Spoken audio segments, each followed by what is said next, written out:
Aduh, banyak orang, saya kaget. I'm a little bit like shocked how many people are here. Yeah, well, I guess, I don't know, I guess that a lot of people wanted to hear what you have to say. So, are both of our microphones working all right? Yes, I think mine's okay. I had to take someone to the hospital at 3 in the morning, so I'm a little bit out of it. And I just got back from the hospital. She's okay. But we had a bit of an emergency last night where a mother had a very rare condition called HELP syndrome. And it means that either, whoops. And some of these have been Hello? Yeah. It means that either before childbirth or after childbirth, your blood pressure goes way up and there's a risk of convulsion. And anyway, fortunately the midwives picked up on it right when it was beginning and we got her to the hospital in time and she's on the right medication so she's not convulsing. And we're checking her liver and making sure that she's okay. The danger with that condition is, and it's a very rare condition, is that if you go into what's called DIC, disseminated intravascular coagulation, which means your blood turns to like when you make cheese and you boil milk and you put a little lemon in it and it clots, and that can happen inside of you. And if that happens inside your veins and arteries, it's not okay. So you go into organ failure. So anyway, this mother's fine and it was really good. We have incredible midwives at Bumi Sehat, so they picked up on it immediately and woke me up and off we went in the ambulance. So ask me questions. Let me get all these things out of my pocket list yet. Tissue, I have a hand phone that never goes off, it sleeps with me. I have stuff for retained placenta and arnica. What else? And half a toothpick. Okay. Everyone always needs half a toothpick, of course. Yeah, right? You never know. Well, I assume most of you already know a thing or two about this woman sitting next to me, but just a very, very brief introduction in case you haven't heard me talk enough already. We're very honored to have Robin Lim with us today, an internationally famous and recognized midwife, the founder of Yayasan Bumi Sehat, which is the first location is right in our neighborhood in New Kuning, right around the corner. Fierce advocate of women, children, and families and their health all over the world, I would say. Not to mention recipient of a few awards from various locations, perhaps the most prestigious of them being CNN's Hero of the Year 2011. Yeah, that's like the Hunger Games. What does that mean? What does that mean? It means that when someone calls you in the middle of the night and they start talking at you really fast from New York, hang up. Which I did. I said, wait a minute. It was a woman, and I said, are you in labor? And she said, no. And I said, hold on, you're talking fast. It is 2:30 in the morning. And she kept talking, and I said, wait, are you pregnant? And she said, no. I said, is this an emergency? She said, no. I said, call me in the morning, and I hung up. So the phone rang again, and it was her, and I said, so really, do you need me right now? And she said, well, not really. And I go, well, then call me in the morning, because if you're not in labor, and I had just gone to bed, I'd been up a lot. I will. That's my husband. He puts up with all of this. You can't imagine. And he just Let's get him a seat, please. And somebody feed him. So anyway, so the third time she called, Will picked up the phone and talked to her. And he covered up the phone. He goes, you should talk to her. And I said, why? And I said, ask her how much money we get if we win. And he goes, well, if you get top 10, you get, what is it, $50,000. I go, give me the phone. These Bumi Sehat's operational funds are $1,350 US a day. Giving free health care to people is expensive. It's a human right, but someone's got to pay for it. As you all. That's why I'm always begging for money. My friends and family are awfully exhausted, but there's a lot of faith there and there's a lot of support internationally. And I'd like to say on that note that we do have a few donation boxes that we've placed around. There's one right here, and they all kind of look like that. Most of them have the word donation on them. No pressure. But if you feel so inclined, as you've just heard, it is expensive. So where shall we begin, I suppose? So the question was, why is it the Hunger Games? So yes. But when CNN calls you, they have their own agenda. And it turns out to be a really good thing because about to about a half of the money that we needed to build the Bumi Sehat Clinic. We were able to get by winning that award. And and it was a real community effort worldwide. I mean, afterwards they were like, "Who do you know in Australia?" I'm like, "Well, we have a few Australian moms." And they're like it was crazy. And who do you know in the Philippines? And who do you know in Russia? And who do you know in Japan? I'm like, "There's lots of people from all over the world in Ubud." And they said, "Well, they all voted for you." So that's amazing. yeah, it was good. It was good. It's way better to win than to lose. That doesn't sound horrible, but it's true. Sure.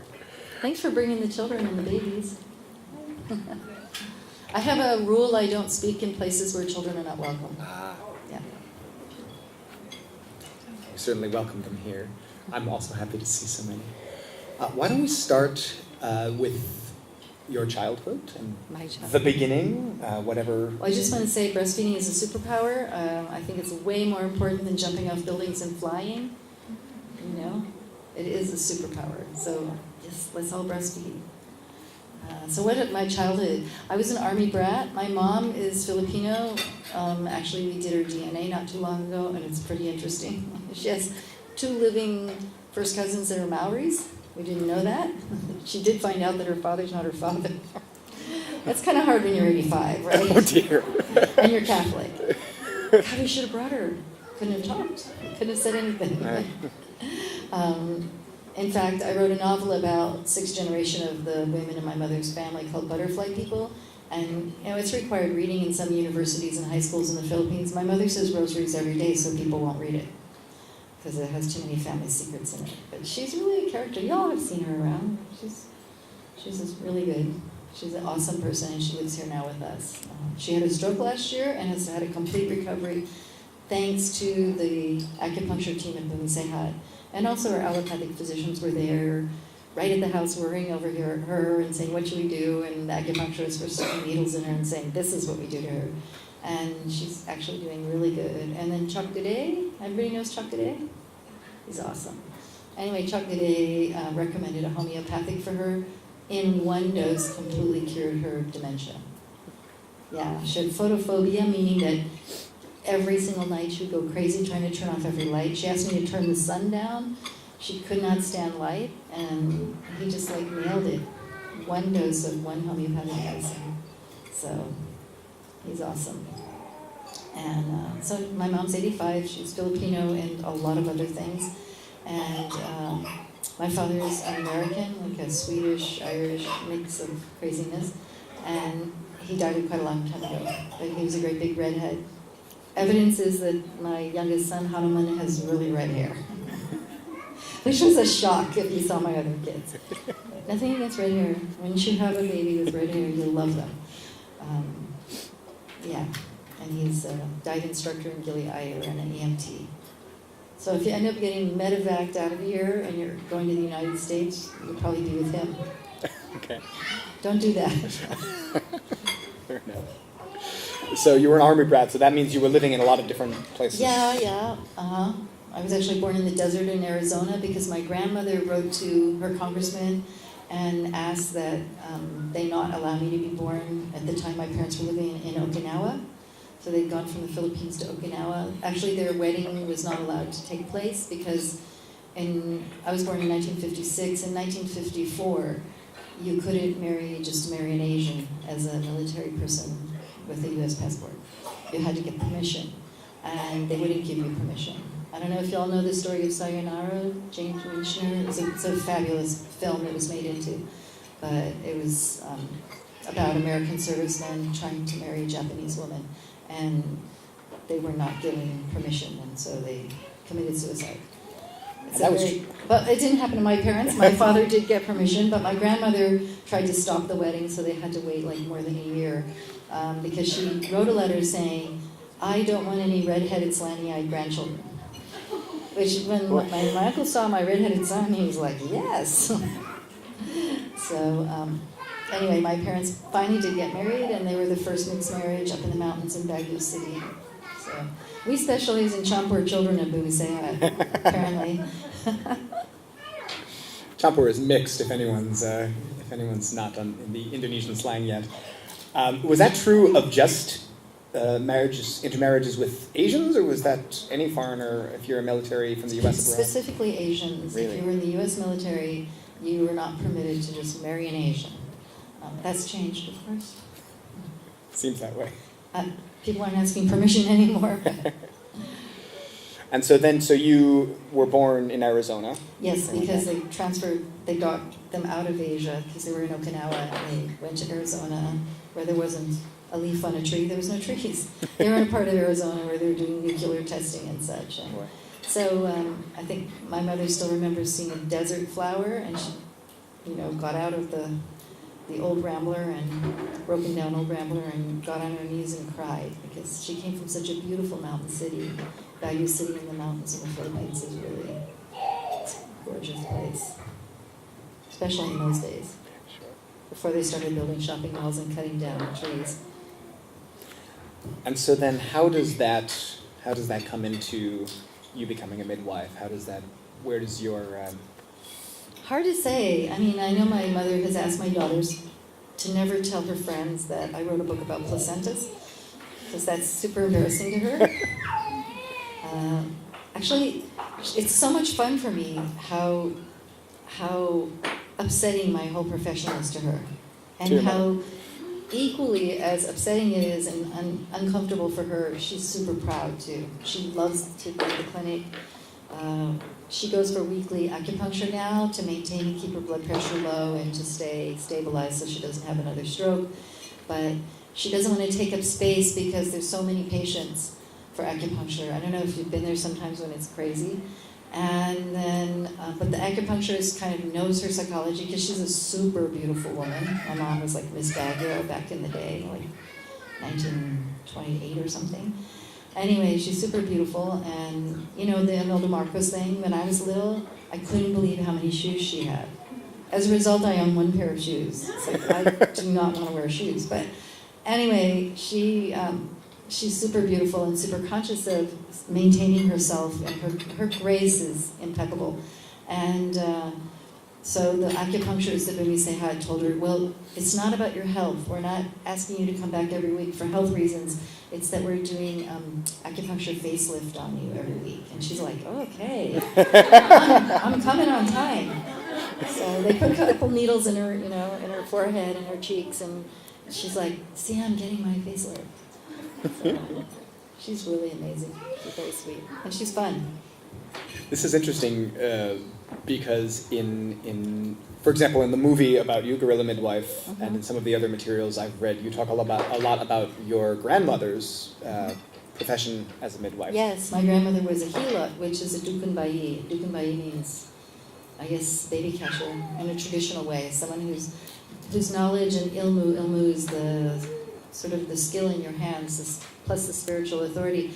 The ilmu is passed down from generation to generation, from grandmother to daughter to granddaughter. And it usually skips generations, because I have a granddaughter that is absolutely into this whole reproductive health thing. And my mother and my daughter are very much alike. They both have beautiful shoes.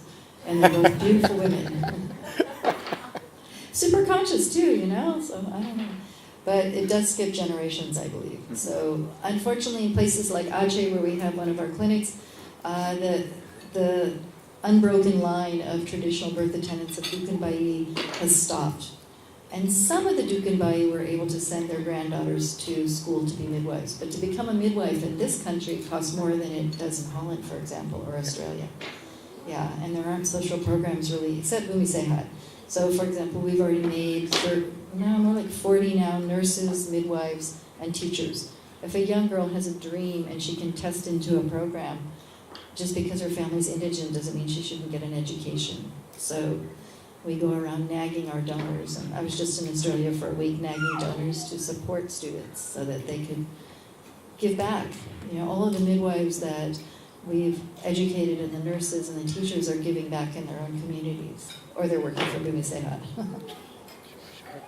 And how many locations now are there for Bumi Sehat? At the moment, there's the mothership here in New Pudding, just over there. And then there's Aceh, which everyone says, why are you still in Aceh? The tsunami's over, it's not sexy. What are you doing there? And my feeling is, yeah, nobody cares about Aceh, but it is the saddest, most heartbroken place on the planet.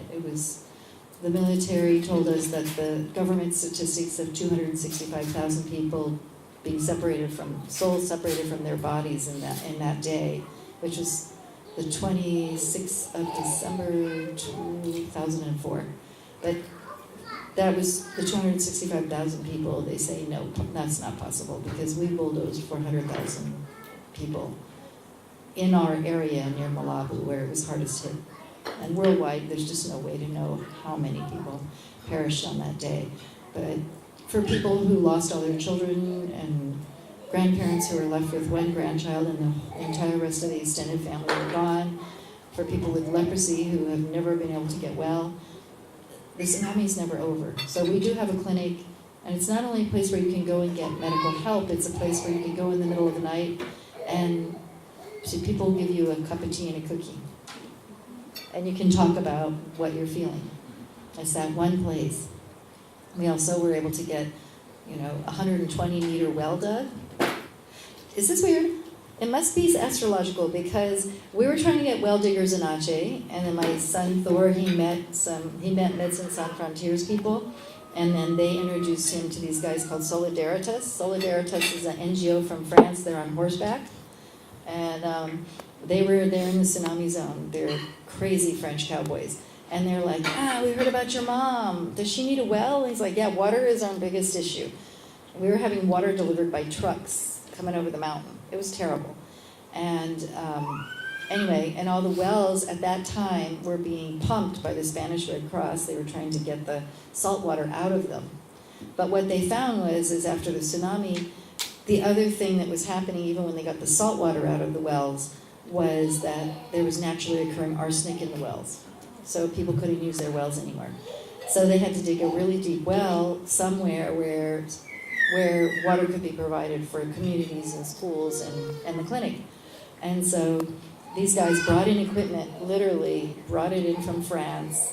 We were very near the shore, brought it in by boat. And on the same day that finally, my husband was able to find someone to dig us a well at our house here in Ubud.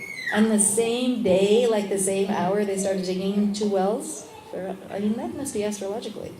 Because I couldn't get wells dug. And then suddenly I was getting 2 wells in one day, 1,000 miles apart. So anyway, that project it's not sexy. No one cares about the tsunami anymore, but we care about the tsunami. And apparently our donors do because we've been able to keep it going. And so the Aceh clinic is very much alive and well. We have a beautiful staff there. And if you want to get staff in a remote area to stay, you just throw a bunch of young people together working on a really cool thing, and then hopefully the Christians and the Muslims all marry each other because they can never go home to their villages. So they're stuck there forever. Oh my gosh. I don't even know if I should tell this story. I should tell this story.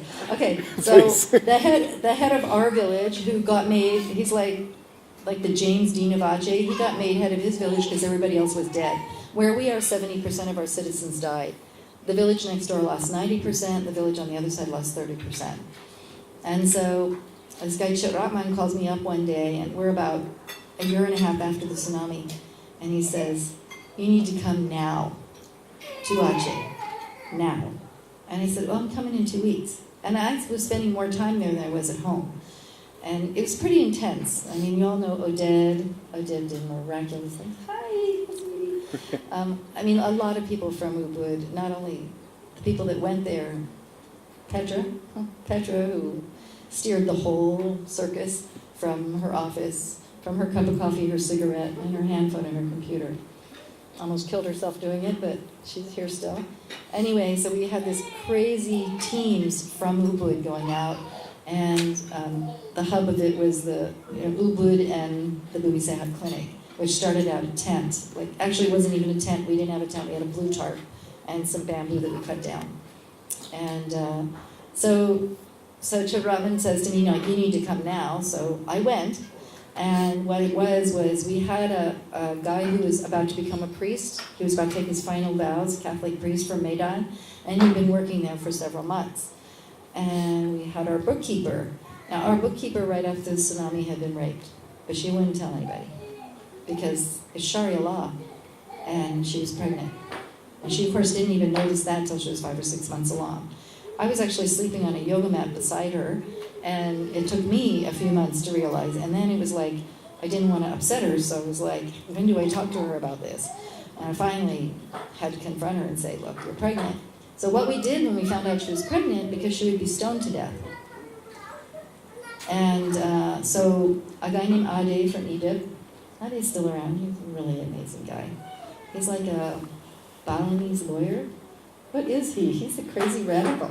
So Ade was there, and sometimes smoked a pot with the governor of Aceh at our little smoking house, which was way far away from me.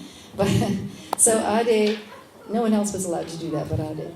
Anyway, so Ade and I figured out that we had to go to Medan, and Ade made a fake Kartu Keluarga saying that our bookkeeper was married to a guy in college in Medan that had gone walkabout. He was a loser and he didn't care, but she was married to somebody. So we made this fake family identity card, and so that she would never be stoned to death. And then we spread the word that she was having her husband's baby. So we married her to a fictitious person to save her life, which was great until she fell in love with the priest. And then I show up in Aceh, and Chitratman is not only there, but he's at the airport, and he's like talking to me for the 2.5-hour trip home over the worst moonscape road you've ever been on, saying, look, I don't know what you're going to do, but your priest, we think she's gotten Etty pregnant. I'm like, what? But I go away for 3 weeks and this is all happening? What's going on here? So anyway, I had to go and sit in the masjid, in the mosque, with all the Haji Hat guys. The thing about the tsunami is sometimes you found a Haji Hat and you could pretend like you've been to the Hajj. So anyway, they're sitting there and they're all smoking. And they're super intensely radical because they feel like Allah's punished them, and that's why they had the tsunami. And they're like, well, why are you here? And so I explained that I was there with Pak Saddam because he wanted to marry Etty. And they're like, the priest wants to marry a Muslim girl? But she's married. So then I had to take a piece of paper and go, well, this is fictitious. I didn't admit that Ade did it, but I said I made this. And they're like, why would you falsify a government family card of identity? And I said, to save someone's life. I mean, they love Etty. Everybody loves Etty because she keeps a clinic open. If not for her, we would have closed a long time ago. And they said, but that's like against the law. And I go, I know, but isn't it against the law to kill people? And they go, well, not if they're pregnant out of wedlock. And I go, well, was it her fault? And they're like, no, but oh my God, what are we going to do? And I go, well, she's going to marry this guy. He's a nice guy. Look at him. And they're like, the priest? No. And I'm like, well, and then he explained to them that he'd been studying the Al-Quran and that he was willing to convert. And they're like, what about your God? He goes, well, I love this woman, and I love Hoban, her little boy, who had already been born and was a toddler. He goes, I love Etty and Hoban. And they go, you love this woman and her little boy more than you love God? He goes, I guess so. I do. And I'm going to convert, and I just need your support in that so I can marry her.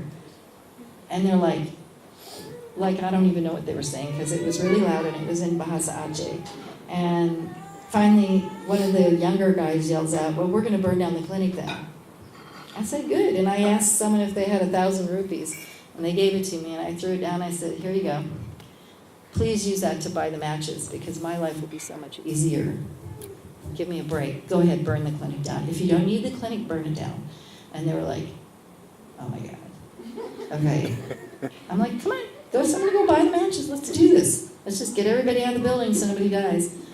And then there was a long silence, and one of the oldest guys kind of stands up and he kind of spits his beetle nut out, and he says, okay, well, I have a solution. He says, Sadun, you want to convert? He goes, yep. He goes, when do you want to get married? He goes, as soon as possible. He goes, okay, tomorrow morning, 6 a.m., you get here for sunat, which is circumcision. So he's kind of like, oh. So I swear to God, Pak Sadun got married, walking like this. All the way to his wedding. Anyway, they have now they have 2 kids. They have a little girl, and they're very, very, very happy. He doesn't have his foreskin, but he got a whole family. So it was pretty good. It was a good deal, I think. And they didn't burn down the clinic, and I'm still constantly in this, like a rat in a round cage, trying to keep that clinic open because we have to raise the money for it. And people forgot that there was a tsunami in 2004. But we haven't forgotten. I'm actually going to go there pretty soon because I haven't been there in a while. It's time to go again. And that's one way to get your clinic really steam clean, is to show up. Anyway, and we have Aceh. We have the one in the Philippines after the storm in 2013, November 2013. 9 islands were totally destroyed by the Hurricane Haiyan. 100% homeless people. In the first 12 months, we delivered 777 babies in a 2 by 2.5 meter tent. Yeah, and our statistics were far better than the national statistics for mother and child survival and good outcomes, and 100% breastfeeding. So, yeah, it's pretty cool. And so we're there. That birth clinic is and we used to do general medicine as well, and now it's been turned over. It's no longer in a tent. We have a little place. The guys from, what are they called? Oh my gosh, I've forgotten their names. The turban head guys, the spiritual community. Sikhs? They're Sikhs, but they're also, anyway, I'll think of it sometime. Anyway, they were there and they're like, how can we help you? So they rented a house and they renovated it for us so that we're not in the tent anymore. And that's really good because the tent was really intense during storms. And especially when you have like 11 women in labor and they're all trying to get into the tent having a baby and the storm is raging.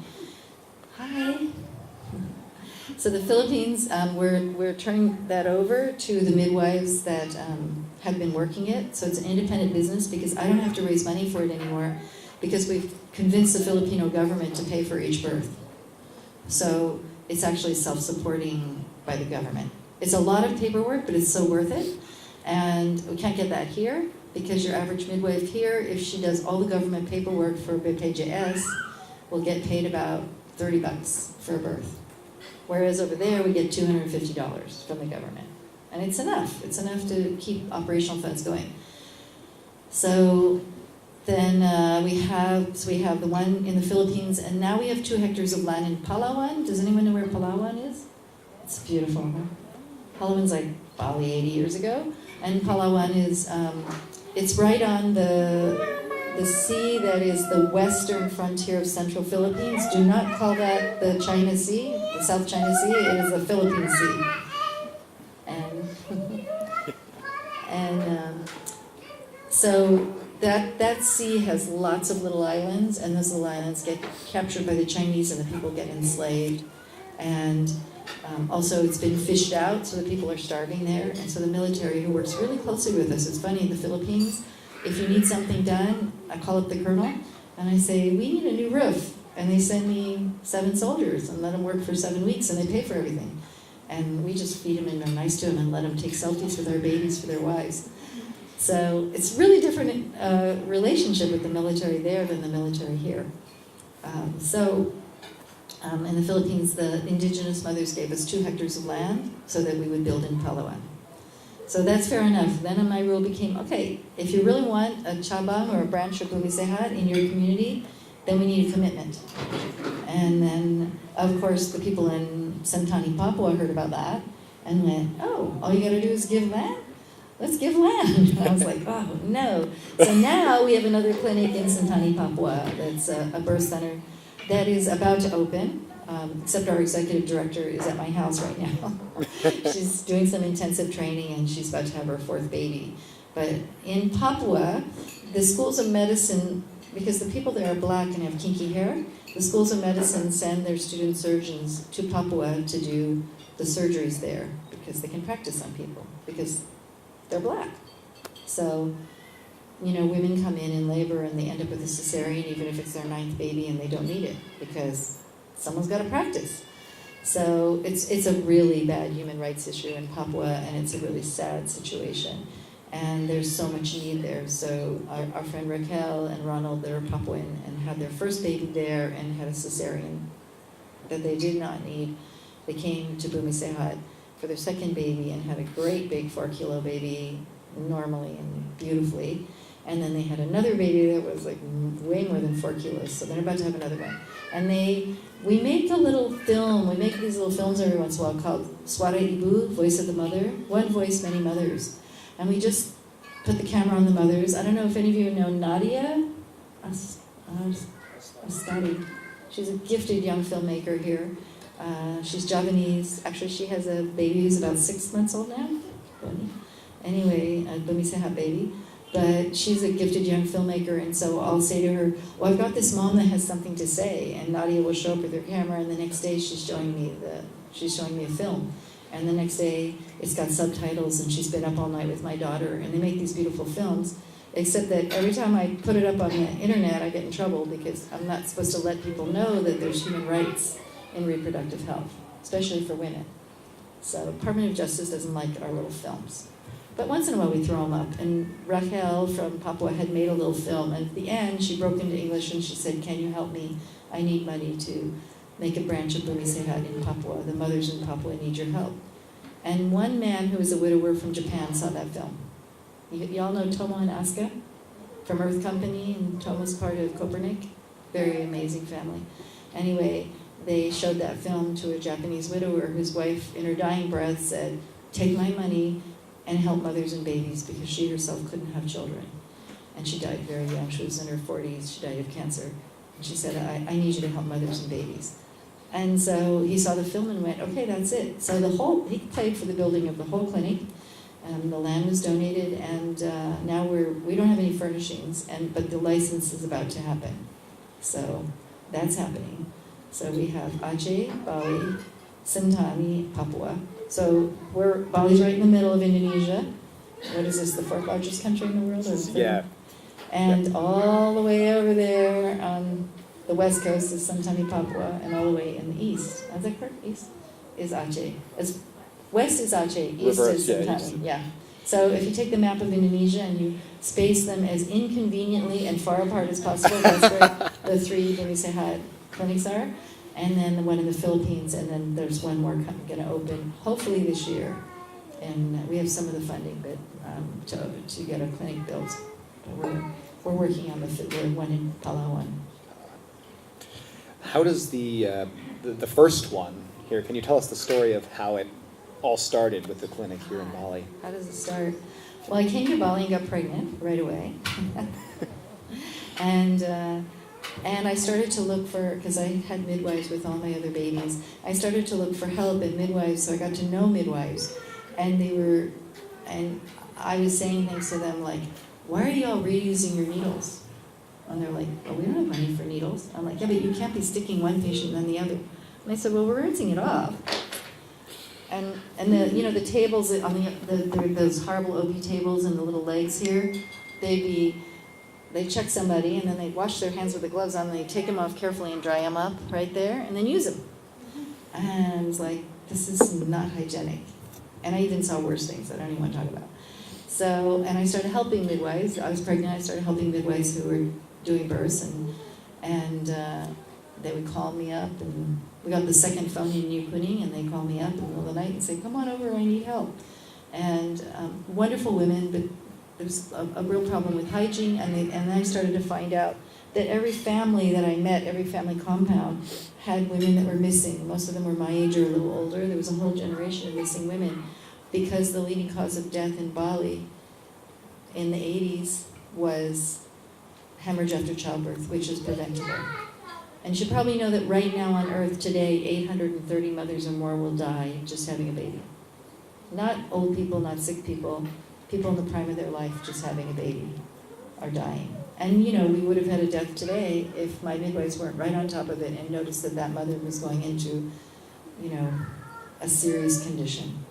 So, skilled help when you're having a baby is really important.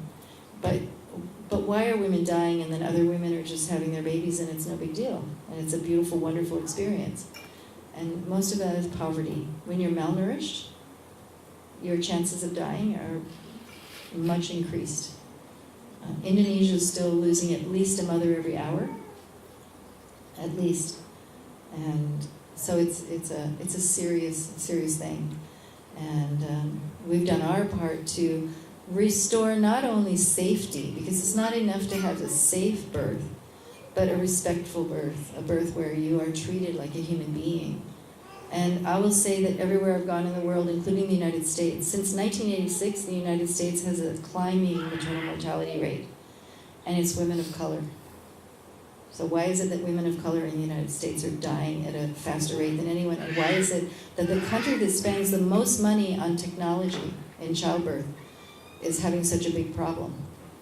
So if technology was the answer, we'd just throw more technology at it. Let's save lives. But technology is not the answer. What seems to be the answer is woman-to-woman, loving, kind, respectful care. And we've proven that. We have the bukti, the data, for 9,000 births, and myself and a beautiful British nurse who lives here. I don't know if you know Samantha Leggett. Sam, she's awesome. Anyway, she just had her third baby. I told her not to come near Bumi Sehat, she'd get pregnant again, and she did. But anyway, we've been taking all the data off of every birth chart. We keep really good records at Bumi Sehat, so we know, for example, not only what number baby this is, we know what your religion is, we know what your diet is, we know whether you've been to prenatal yoga or not. We have all of these. We have stats on you too. and we take all of that and we put it together and we try to understand what makes motherhood safe and what makes being born on earth safe. And the wonderful thing about what we know, wow, lots of people want me. The wonderful thing about what we know is that when a child is born without trauma, meaning that child isn't immediately separated from mother, when you don't clamp and cut the umbilical cord immediately, when you leave it intact and let the baby get all of their blood supply, and including the iron, the oxygen, all of those nutrients, but also the stem cells. It's your biggest transfusion of stem cells you'll ever get in your life. It's a once-in-a-lifetime opportunity, and if you don't get that, you're not going to live as long a life, you're not going to be as intelligent, you're not going to be as healthy. And most people born in the world every single day in hospitals, they clamp and cut the cord immediately, and then they take you over to a stainless steel tray and they weigh you. And some guy with a big mask, and sometimes glasses, 5 or 6 times your size, starts measuring your head and your length. And of course, every baby, comes out saying, how much do I weigh? How long am I? What's my head circumference? And the bright lights and the loud sounds, and doesn't that sound like alien abduction? Think about it. Sure. Did y'all read those books? Maybe it's because I'm older. Remember the 80s and the 70s and all those books? Communion? I know what you're talking about. You know what? Yeah. And the same story over and over. Somebody 5 or 6 times my size carried me by my feet and laid me on a stainless steel table and then started weighing and measuring me. And there was loud sounds and bright lights. And first I was like going into the spaceship. I was being shoved through a tube into a spaceship. Alien abduction is what happened to every single person who was ever born in a hospital. It's absolutely true. The worst was they'd say, then they take a glass rod and with a smooth metal tip, and it's as long as my arm, and they stick it in my anus. That's a thermometer. When you're a little tiny baby, that thermometer is as long as your arm. It's as long as your little arm. And they stick that up babies' butts routinely. Can you imagine? When I was in school, they were like saying, well, you got to take their temperature and make sure their anus is patent, make sure they can poop. I'm like, you don't just stick something up there. No. So from a baby's point of view, and you just think about it, when people talk about alien abduction, they talk about how the air in their lungs felt so foreign and so it was too much. Think about the first breath. So what we do at Bumi Sehat, and what most people who are into gentle, kind, respectful childbirth do all over the world, is we protect the first embrace. The pulit pertama, the unanyakap, we call it in the Philippines, the first embrace of life. It's the most important embrace. And that's that moment where suddenly you go from coming out of your mother's body. And we used to just put the babies up on the mom, but that was a little bit like, oh wow, there's a wet fish on top of me. Some of the moms would go, ooh, right? And then now we sort of try to give that pregnancy a little pause and have a moment and a heartbeat where the baby's right here. And the mothers often will look at the baby kind of shyly and then they'll go, oh my God, And they kind of collapse against their husband. Usually the husband's behind. Were you behind? Yeah. And the husband's behind, which is real comfort. That's also very culturally appropriate. Here in Indonesia, the husband is often holding his partner or her partner. Or not all families have a mother and a father. Some have other things. Anyway, so your partner's holding you, and the baby comes out, and then the mothers sometimes will shyly touch the baby, and they'll close their eyes again, and many of them will look at their husband and say, "It looks like you." So, and that's just amazing, that moment where, and then the mother will take the baby in her own arms, and the midwives help her get the baby up on her for that first embrace. And just to let it happen really organically, really naturally, according to as we were all meant to be. We're mammals. That's the most important thing about us. We can breastfeed. That's why we're mammals. We have mammary glands. That's why it's a superpower. But also, mammals were never meant to give up birth on high tables. You know those OB tables? I got more traffic on my Facebook page when I did a picture of a torture table, a medieval torture table, next to a picture of an OB table. And I asked the question, what's the difference? Doctors and midwives all over the world got mad at me. And they said, well, that's not fair. I go, what do you mean it's not fair? It's a torture table. There's stirrups. You're in there. Do you know that in Los Angeles, if you're pregnant and you're a prisoner, when you go to the hospital, they're going to chain you to the stirrups? In 2018, in Los Angeles, California, if you have a baby and you're a prisoner, they will chain your legs and your arms to the table in the stirrups. I am not kidding. I have friends that have been there, and they help those women have babies. And the women beg for cesareans because then they can have 4 days with their babies. If they give birth vaginally, they can only get 2 days. So those are torture tables. And if you put a dog up on a high OB table and you put its feet in stirrups and you try to make it have puppies, the SPCA would have you arrested and call you crazy, right? You're criminally insane. But we do it to our own species, all over the world. And then some of the midwives would say to me, well, we don't have that table anymore. I go, what do you mean? You don't have a high table where you stand there when someone's giving birth and then they put their feet in stirrups? And they go, yeah, but like it's pink now. I'm like, it's pink? You're going to take a piece of dog shit and you're going to roll it in pink sugar and tell me it's candy? I'm going to know when I bite into it that it's dog shit. So, let's not make women lay on those high tables. So, nobody gives birth in stirrups or on high tables or anything like that at Bumi Sehat. They can choose where. Squatting, laying on their side, kneeling, climbing the wall, I don't care. As long as... And it is actually a protocol in Indonesia. It's actually part of the Indonesian midwifery regulations that the midwives, the bidans, must adjust to whatever position the mother wants to give birth in, not the other way around. The woman shouldn't be forced to give birth in a certain position. She should get comfortable, whatever that is. I mean, we had a woman the other night that wanted to lay on her back and give birth, and we were like, what? Don't you want to squat? Don't you want to lay on your side? Don't you want to get up in your husband's arms? And she's like, no, I want to lay on my back. And so we let her. We're like, okay, whatever. But we've been called crazy. The Department of Health doesn't like that we let people squat on the floor to have a baby. Yeah, we're crazy.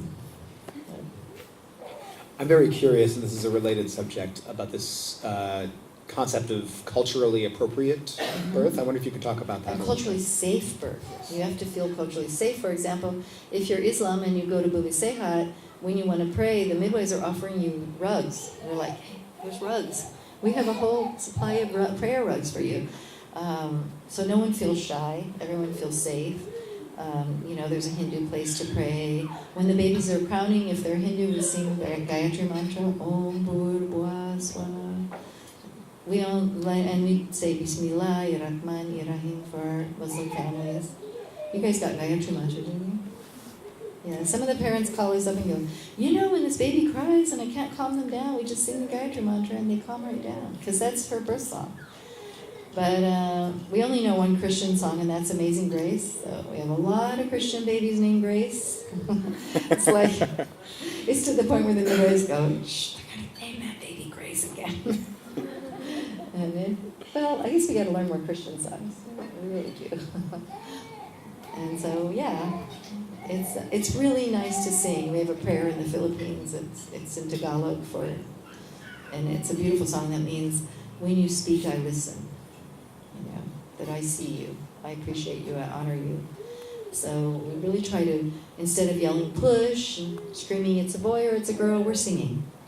And I feel like that's how I would have liked to be born. I was born in a military hospital. I didn't get any of that. So I would like to live in a world where everybody's born to a song. And that when they feel they need comfort, someone holds them. And when they're hungry, someone puts them to a boob instead of giving them a bottle. Do you ever wonder about that? You know, if you have a need inside you and someone puts a bottle in your mouth so that when you get older, when you have a need, you grab a bottle. So I see all those things as related, and I see that every single human being is a piece of peace. And when you're first born, what is that thing? Dynamic systems are sensitive to startup conditions. That was one of my husband's sayings. Dynamic systems. It's chaos theory. It's chaos theory. Okay. Oh, you didn't make up chaos theory? Oh my God. I thought you thought. Anyway, I thought he invented chaos theory. Dynamic systems are you just live in chaos. Dynamic systems are sensitive to startup conditions, and what's more dynamic than a human being? Like incredible and adaptable and learning so fast. Your heart is beating at like somewhere between 120 and 160 beats per minute when you're born. It's like being on ecstasy. You know, everything is amazing. But if you're, I'm sorry, I didn't upset anybody. Anyway, your heart is beating so fast and you're taking it in, you're learning. And what are we teaching our newborn babies? Are we teaching them peace? Or are we teaching them separation, anxiety, abandonment, fear of death? Where do we learn to be afraid of death? I feel like we learn it at birth in our society. And that is not culturally appropriate for anybody in any culture. And the Balinese culture has incredible provisions for that. The Lantar Balis say, for example, not to clamp and cut the cord. Doesn't say when to clamp and cut the cord, it just says don't. So we don't. You have a choice. That cord's not going to be severed until your family is ready. And it also says, you know, praying with the children, loving the children. You know, I came to Bali because I wanted to live in a society where children and elders were respected. I wanted to live in a village where nobody was beating their kids. And that is what we found in our village. I don't know if it's island-wide, but we found it in our village. People don't hit their children. And the old people, we were surprised, you know, like we had this house and then we'd wake up and there would be an old person sleeping right there in our house. And it was whoever wanted to sleep there. And that was just normal. And then anywhere our children went, they were fed in any kitchen, including breastfed. So I wanted, you know, my son Hanuman we counted 13 milk mothers. He's got an immune system like a horse. People go, well, what if they're sick? I'm like, that's good. Yeah, so 13 different women in New Queen breastfed my kid. Yeah. And I think maybe it made his hair redder. I don't know. But I think he was their first white baby boy. He was so white when he was born compared to my other kids that if I had been in a hospital giving birth to him, I would have sent it back. I would have said, that is not my kid. So, how are we doing on time? We're doing good. I think we're actually a at a point now. Yeah, what is this? It's from, well, I'll take a look at this in 1 second. We're at a point now where I want to stop asking questions and I want to let the others in the room, if that's all right, ask questions. So I'm going to start making my way around here with this microphone, and we've got one right off the bat here. And then I'll read whatever this is. I'm loud. You're loud. Great. Yeah, I'm loud. So, stupid question maybe, but do you have any collaboration with UNICEF? The question was, do I have collaboration with UNICEF? No. UNICEF? Really? You know what the UN base camp had in Aceh? IKEA furniture and air-conditioned tents. My team got in trouble, specifically my sons, because they had 2 Norwegian chefs at the UN base camp, which is funded by UNICEF. And at the UN base camp, these Norwegian chefs were cooking for the relief workers. So my kids would go in there because right outside of the gigantic walls, really gigantic walls, there was a wooden fence all the way around the UNICEF base camp. And right outside there were children that were starving. And so my sons would go in there and load up their plates at the buffet and go outside and give the kids food. And then I got called in to the UN base camp, and they were yelling at me because of my kids being so bad. And I was like, okay, just tell me what they did. They go, well, they're coming here for lunch, and they're taking the food outside, and they're giving it to the kids. And I'm like, you want me to go crucify my sons for feeding starving children? Sorry, it's not going to happen. So, no, in like Gates Foundation, everyone goes, Gates Foundation, they have all kinds of money for reproductive health, for especially women and children's health. They don't do grassroots. Yeah, if I invent a vaccine, I could probably get some money from them. But every year I apply. But UNICEF is not something that's attainable for a grassroots organization like us.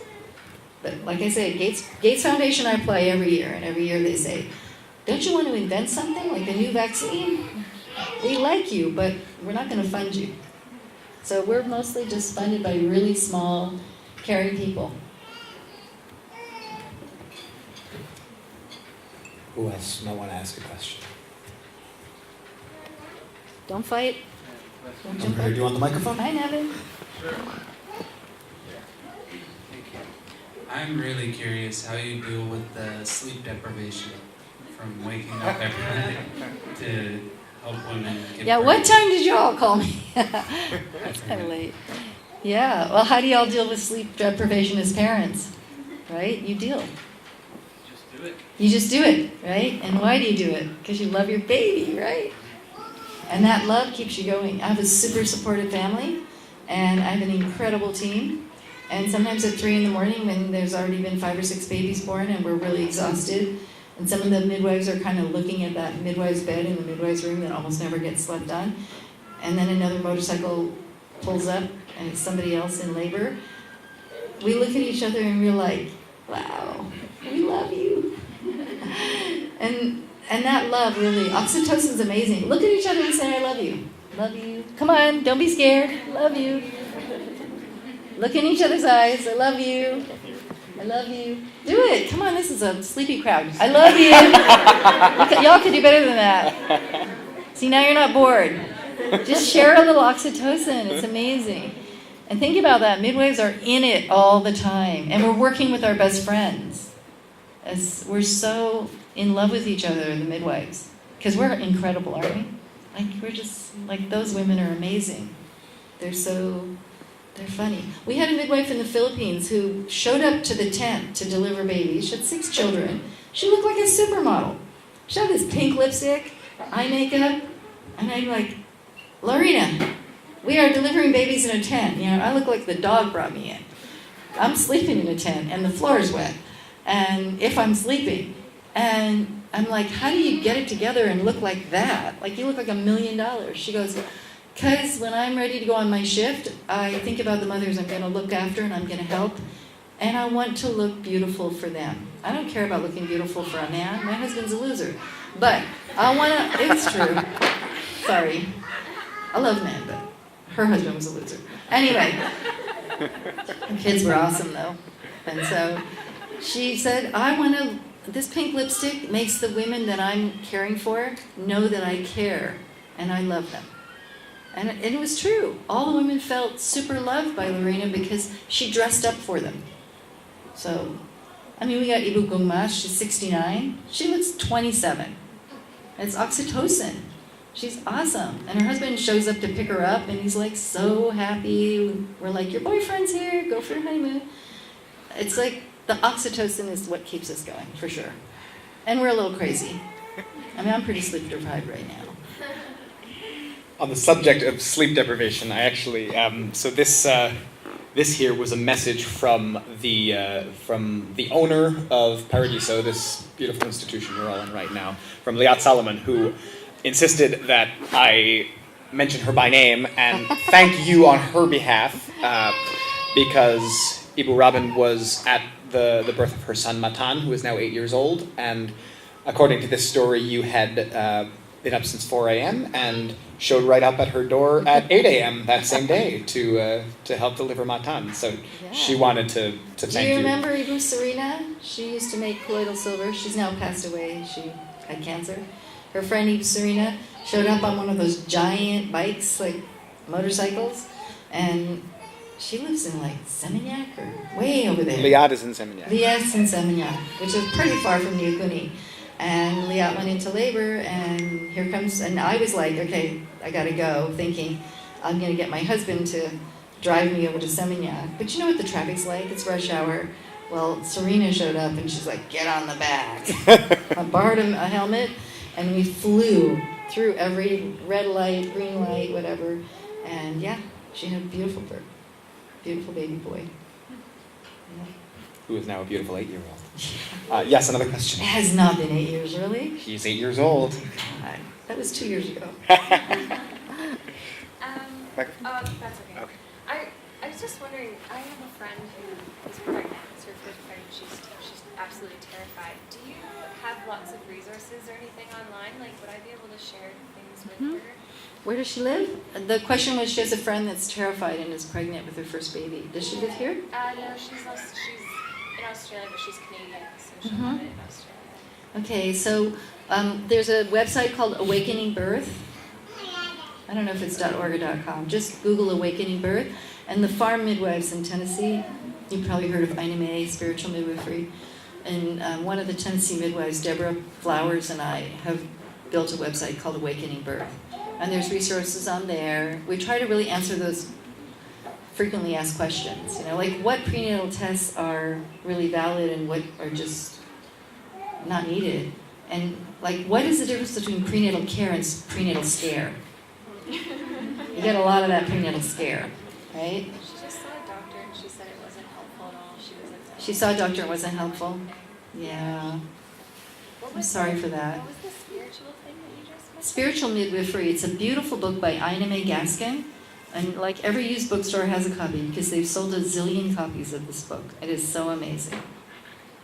It's amazing to me that you could sell a zillion copies of your book and still be starving. But the Ina May is an amazing, beautiful midwife that has really revolutionized the United States. So remember the United States, what they did was when the United States got colonized, they had incredible witch hunts and they burned witches. And who were the witches? They were the midwives. They might not even really be a midwife. They might just be an old lady over the hedge that made meals for women when they had a baby, took care of postpartum moms, but she was a witch. Or they made offerings, like, you know, the Swedish women used to make beautiful hexes and put them in the doorways to protect women that were pregnant. Well, that's, got to kill somebody for that. And that's how they got, it wasn't about, I don't know what it was about, except it seems like it was about business, because then the brand new guys on the block, which is just a little over 200 years ago, were the people they call now medical doctors. They're the newest branch of medicine in the world.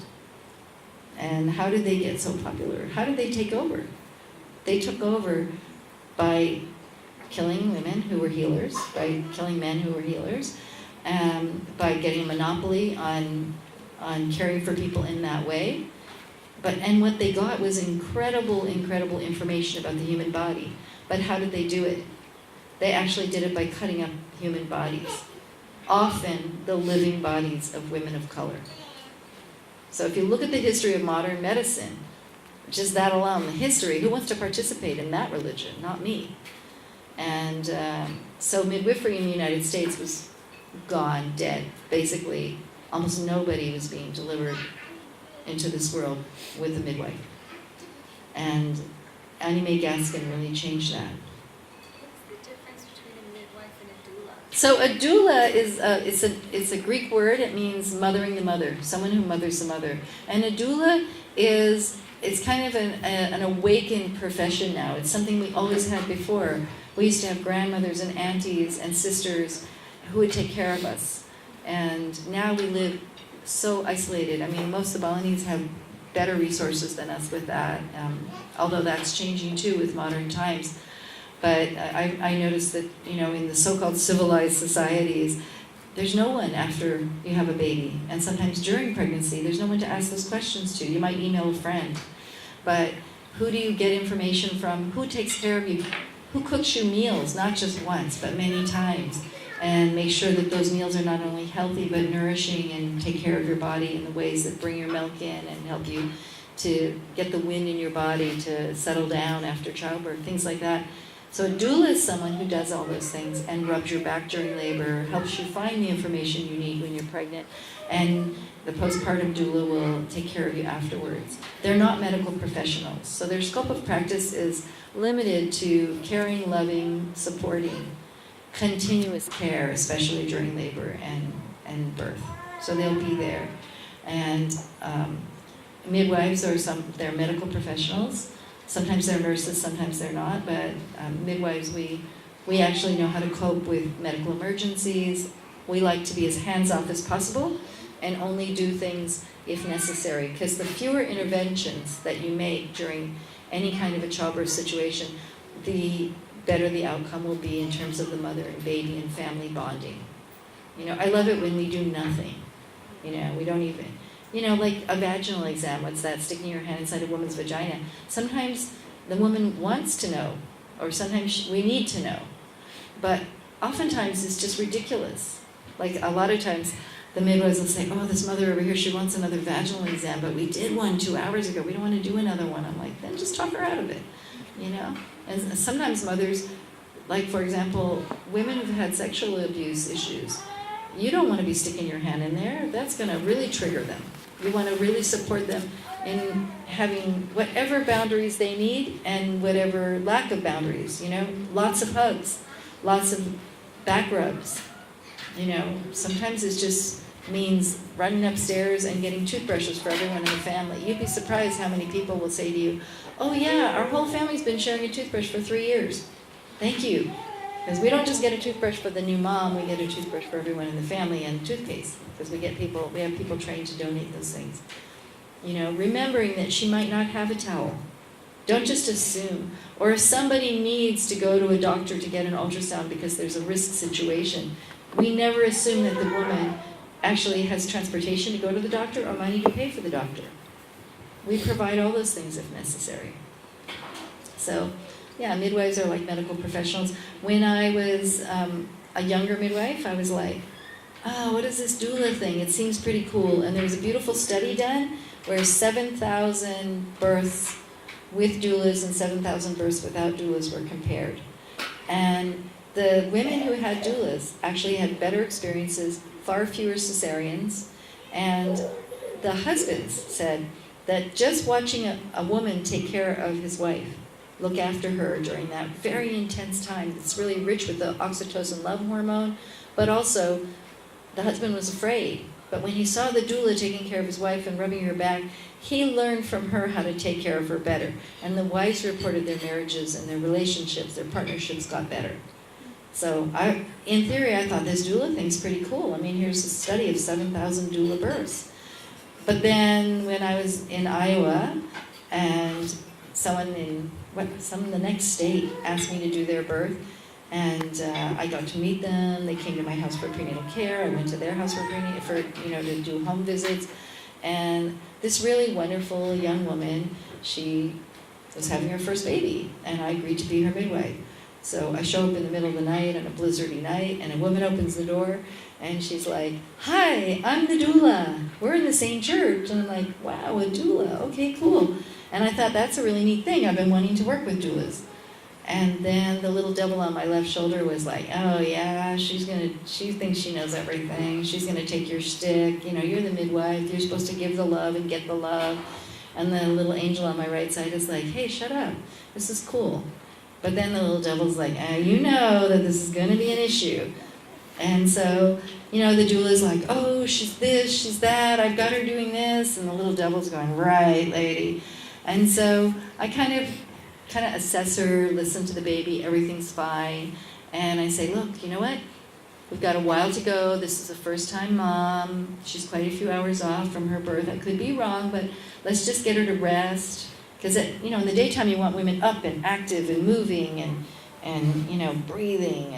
But then at nighttime, the body wants to rest a little. So you get her laying on her left side, so the baby gets plenty of oxygen, and the mother's breathing, and then her husband's spooning with her and rubbing her back all night, or whatever she needs, but you try to settle her down at night. So I got the doula to settle her down because the doula had her all worked up, and the husband was just gone. He was just like, I'm out of here. And so the doula's like, oh, good idea, let's get her settled down. And so I said, okay, look, everything's fine here, I'm going to go take a nap. And how about every hour you wake me up and I'll come listen to the baby's heartbeat and assess the mom's vitals and make sure she's okay. And she's like, fair enough, and she'd wake me up every hour.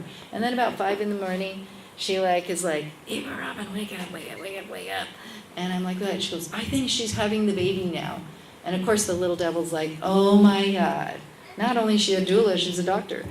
And so I go there and, oh, well, she's doing some physiological pushing. She's got this urge to push, and so it is time for her to have the baby.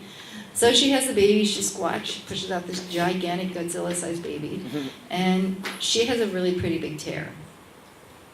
And probably because she's on the Midwest, grape juice and Cheerios diet. And anyway, so she has a pretty big tear, and I, get her all set up. She's breastfeeding her baby, everything's fine. The doula's sitting behind her. We still haven't found the husband. He just took off in the blizzard because he was scared.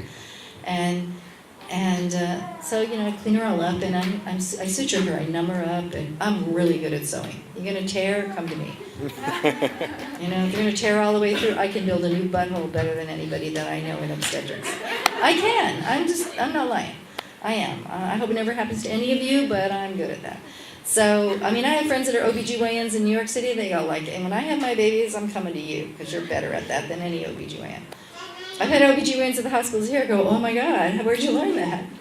So anyway, so I'm sewing her up, and it's a pretty big tear, and she's really comfortable because she's got her baby and her doula.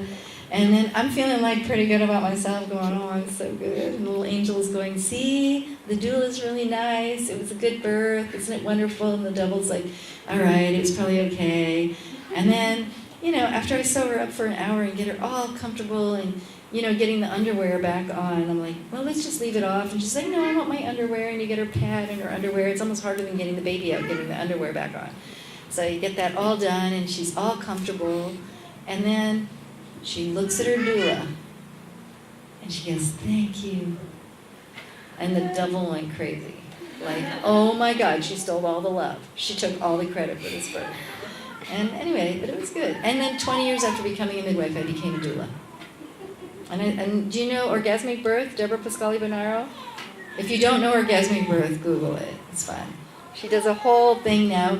Your friend can get an online course called Pain to Power.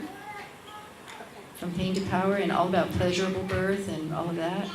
I don't know. I had 5 babies, and I was like, I'm not going to say it really felt that good. But it sure felt good after. And it was really pleasurable. I think I had my first 2 orgasms when I had my first 2 babies, but I shouldn't probably reveal that on tape. But whatever. Somebody has to be honest here. What countries are doulas legal in? What country are doulas legal in? And what functions do they have when they're in the hospital? Okay, so doulas in the hospital, what they absolutely do not do is interfere with the midwives and the doctors. They are supportive of the mother and the family and her partner, but they don't interfere medically. But for example, in America, they're gaining respect, and because the insurance companies figured out that statistically, if you have a doula, you have such a lower chance of ending up with a cesarean. And the cesarean is going to be paid for by your insurance company. So the insurance company would rather pay the doula a few $100s than pay thousands and thousands of dollars for a cesarean, or tens of thousands of dollars. So, for example, in the United States, doulas are legal. Not all hospitals will accept them in their doors. And some doulas go, I'd rather just work home birth, but where their love is really needed is in the hospital. For example, in Montreal, in Canada, the Montreal Birth Companions are a club of doulas, and they have doulas that speak almost every conceivable language. And you call up the Montreal Birth Companions, the hospitals call and say, look, we've got a woman here from China, she speaks no English. If you're an illegal immigrant in Canada and you have a baby there, guess what? The whole family is eligible for citizenship. So a lot of times, I had an Indonesian family that contacted me and said, hey, we're illegal in Canada and we're about to have a baby, so who should we go to? So I turned her on to my friend who's a midwife and Montreal Birth Companions. And so they'll send out immediately. I don't care if you're Iranian or, Zimbabwe, wherever you're from, they'll find 2 doulas that speak your language and will go and be with you continuously. So even if one doula is in the bathroom, there's still somebody with you taking care of you, because so often the immigrant women don't have anyone.